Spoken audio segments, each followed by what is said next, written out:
And we have been able to award contracts directly to local persons producing wallable poles, creating opportunities for hundreds of small foresters.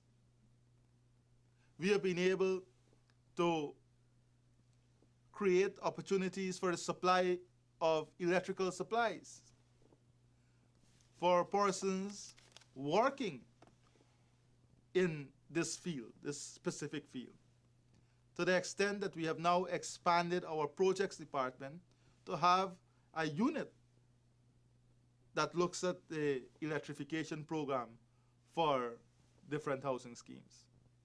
So that's a second example of how we have been able to convert a challenge.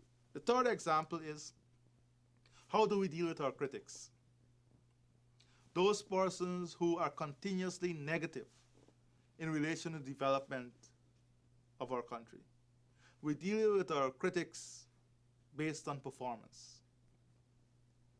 We have decided in the sector to outperform our critics and let the output of our performance be the judge of what we have been able to deliver. Let our performance be the guiding lamp, the guiding light as to where we're going in the housing sector. And when one is confronted with the factual output, then the critics would succumb to what the reality is. So these are some tips on how we confront challenges and make them opportunities. But one of the challenges, Minister, over the years would have been the issue of occupancy, where you have in housing schemes house lots that are not occupied.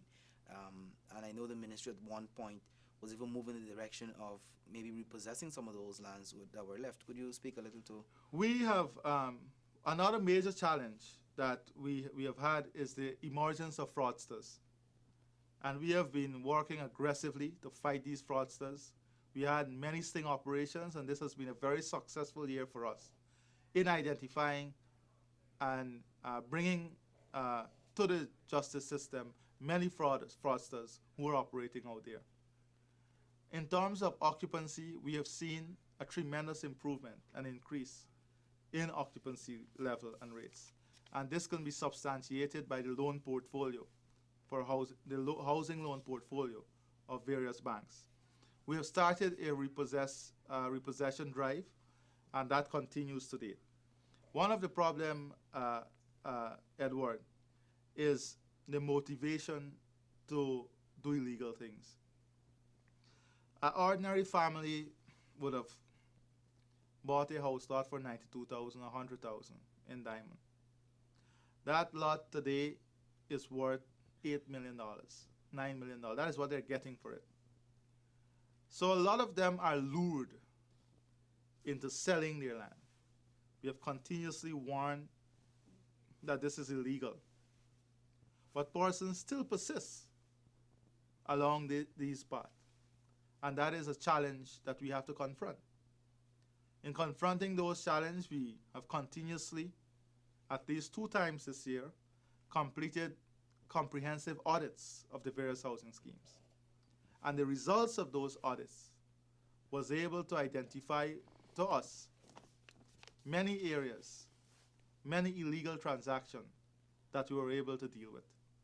So you're right, and these are some of the things that has not eluded our focus. We are almost out of 10 minutes. I'm going to give you about a minute and a half in terms of, you spoke already about the plans for the future. Looking forward in a more comprehensive way in terms of where you see the housing sector maybe over the next 12 to 15 months as we move forward. I see the housing sector as the leading sector in our country in terms of creating and opening up new opportunities. I see the housing sector as one that is vibrant, proactive, and futuristic in its outlook. You know that we are also looking at the development of Silica City, which we are hoping to be the new burst of energy in our housing program, expanding new facilities, and bringing to our Guyanese people may be a solution for global warming in relation to development of a new urban area along the Linden Sioux Lake Highway. That is a challenge, an opportunity that I'm looking forward to personally, and I know the team at the Ministry of Housing is looking forward to. So I see us as moving forward positively, and I wish to thank all the Guyanese brothers and sisters out there who have supported us, who has worked with us in ensuring that we had a successful year, and we look forward for your continued support in 2015. Remember, I've shown you the numbers in relation to what we have expended and what the opposition, when they were in government, expended. The time will come in 2015 when you will have to decide on a path that would determine whether the housing program continue and whether that program continues to expand and bring benefit to our people. And I'm sure that you will make the right decision when that time comes. Thank you. Thank you very much, Honorable Minister of Housing and Water, Irfan Ali. And I want to thank you very much for joining us today. We were examining the housing sector progress over the past 12 months.